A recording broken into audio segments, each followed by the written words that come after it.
Watch that old fire as it flickers and dies. The once blessed the household and lit up our lives. It shone for the friends and the clinking of glasses. I'll tend to the flame, you can worship the ashes.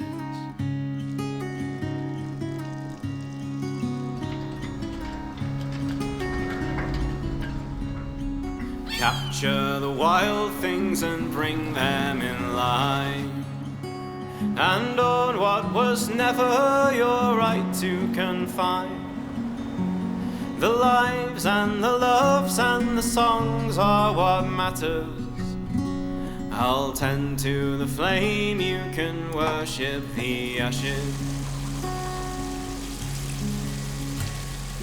Do you feel heavy, your eyes drop with grief? Your spirit is wild and your suffering is brief. So never you buckle and bend to the masses. I'll tend to the flame, you can worship the ashes. Get round a fire with a glass of strong ale, and tell us a story from beyond the pale. Bury some seeds and expect some strong branches. I'll tend to the flame, you can worship the ashes. Now show me a man that can meet all his needs. For what we need most now is unity, see. A common old song for all creeds and all classes. I'll tend to the flame.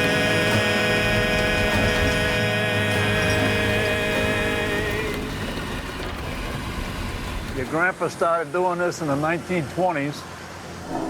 Obviously, the nets were a lot smaller back then, a lot easier to handle, but he didn't have net drums. And not until 97 did we have a net drum. Lap of luxury. Huh? I said it's a lap of luxury now. Yeah. Yeah, right.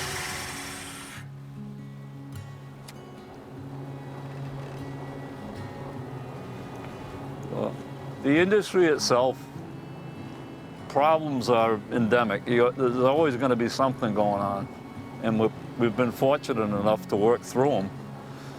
You know, regulations and obviously weather, but this wind thing has me really scared, really scared.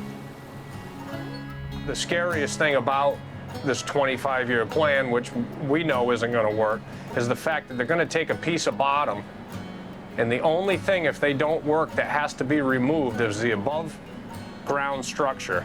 So where they all attach to the bottom of the ocean, whether it's a monopile, concrete, that's going to remain. So even if the windmills are taken off the surface of the ocean, there's still going to be a footprint on the bottom that we're not going to be able to work around. Once the windmills are in, we're done.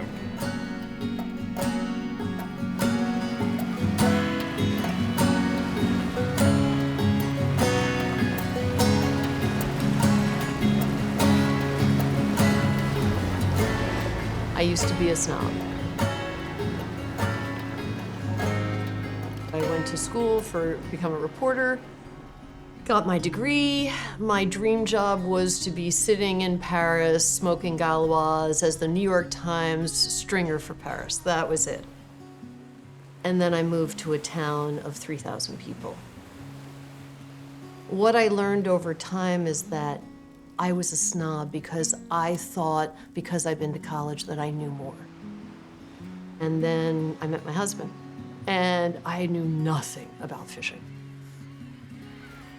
You don't even have to catch fish. Just go 70 miles offshore, blowing 30 with 20-foot seas, and just bring the boat back. It's a completely different profession. December 1996. December 1996.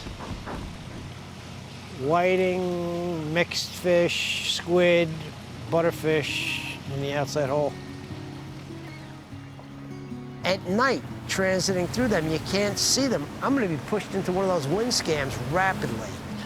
The company, Orsted, or one of the companies, had their own service vessel. The guy admitted that he shut the radars off, put them on standby, didn't have radars. 7 people were severely injured because he hit one of his wind scams because the light was out on it. I mean, it's not a benign venture to pile drive the ocean floor and then liquefy it 6 to 8 feet to lay thousands of miles of cables underneath and then juice it with electromagnetic frequency and then see what happens. It's not about clean and green. The only green that is involved in this project is that which lines investors' pockets. And the media is being sold a facade and a lie.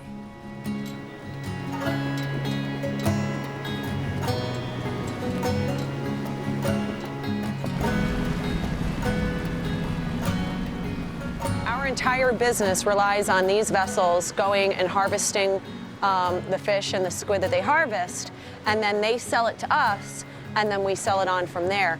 If they're not catching fish and it's not coming through this building, we don't have a business. Some fishermen that I know, they just won't let their kids anywhere near the boat because they don't want their kids to love it like they did and then make it their life too, because they're looking at the future with a lot of fear. If the government is willing to sacrifice our businesses for the sake of foreign governments, then that's unacceptable, and our only recourse is the courts.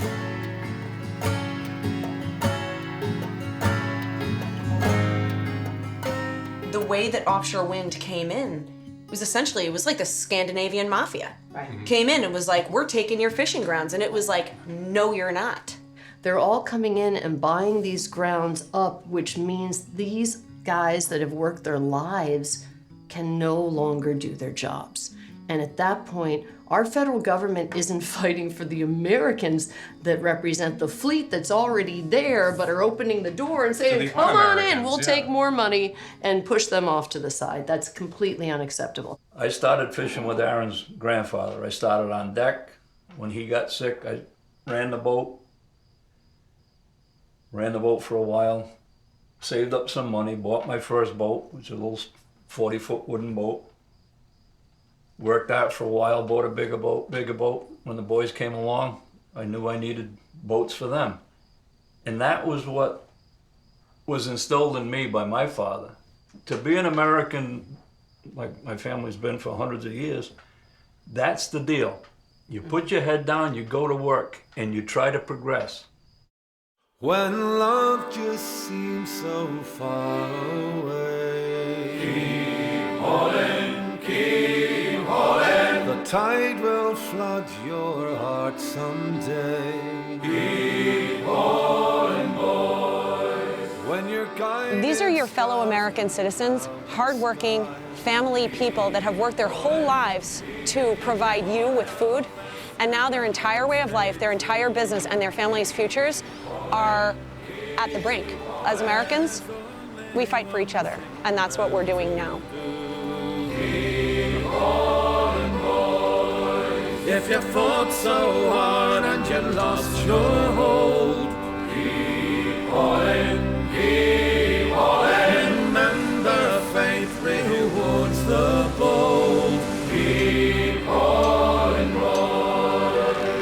Keep hauling, ho. Rouse and raise your voice. Hold your course and don't let go. Keep hauling, boys.